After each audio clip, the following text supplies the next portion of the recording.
Olá, já aconteceu de um livro parecer muito mais do que só uma história? Como se ele fosse uma chave, sabe? Um espelho, ou até mesmo uma ferramenta poderosa para a gente se entender melhor? Bom, é exatamente isso que vamos explorar aqui. Como a literatura pode de fato se transformar em um mapa para a cura. Nossa jornada começa com essa ideia, que é fascinante.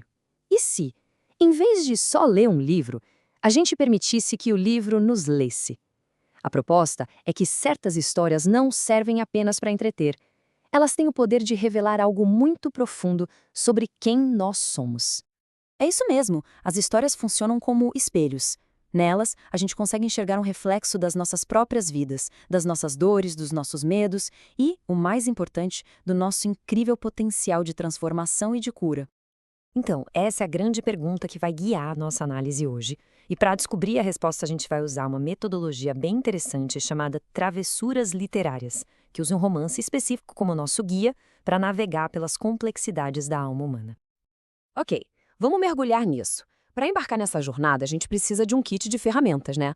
E a metodologia que estamos analisando combina 3 abordagens terapêuticas muito poderosas para criar uma experiência realmente profunda.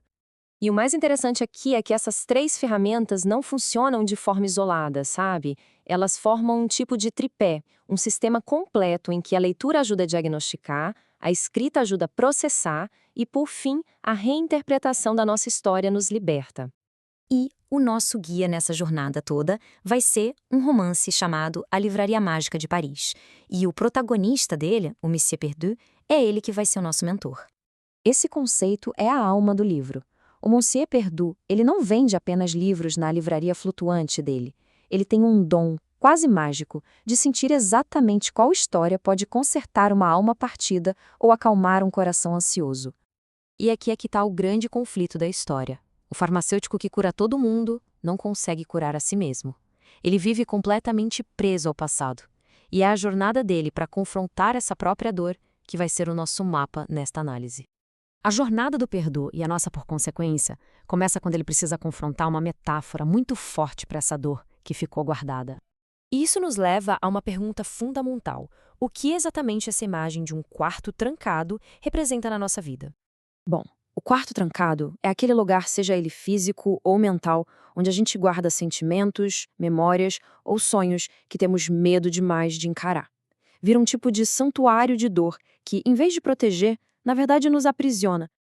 E olha, esse tal de quarto trancado não é só uma figura de linguagem, não. Ele se manifesta em comportamentos bem reais, como os do próprio Monsieur Perdu, que se afunda no trabalho para não ter que lidar com a dor dele. São mecanismos que a gente usa para não precisar abrir aquela porta e encarar o que está lá dentro. Mas a jornada do Perdu nos mostra algo essencial. Ninguém precisa abrir essa porta sozinho. E é aqui que entra o imenso poder da conexão humana. O isolamento só alimenta a dor, né? No livro, personagens como a síndica do prédio e os vizinhos oferecem ao Monsieur Perdu exatamente a comunidade que ele precisa. Eles criam um ambiente seguro, um verdadeiro porto seguro, onde ele se sente acolhido e pode finalmente começar a se curar. E dentro dessa jornada de cura, o perdão aparece como um tema central. Mas não se trata de perdoar o outro, e sim de um ato de autolibertação. É sobre perdoar para se libertar da prisão do ressentimento e poder, enfim, atravessar a ponte em direção ao futuro.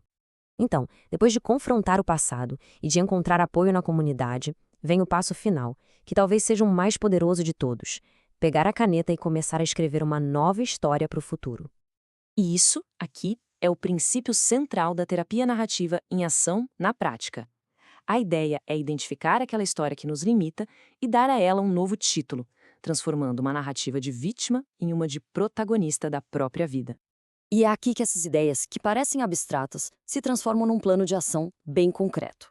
Não é só sobre pensar diferente, mas sobre criar um roteiro prático para a gente começar a viver essa nova narrativa. De verdade. E a gente encerra com essa mensagem que é muito poderosa.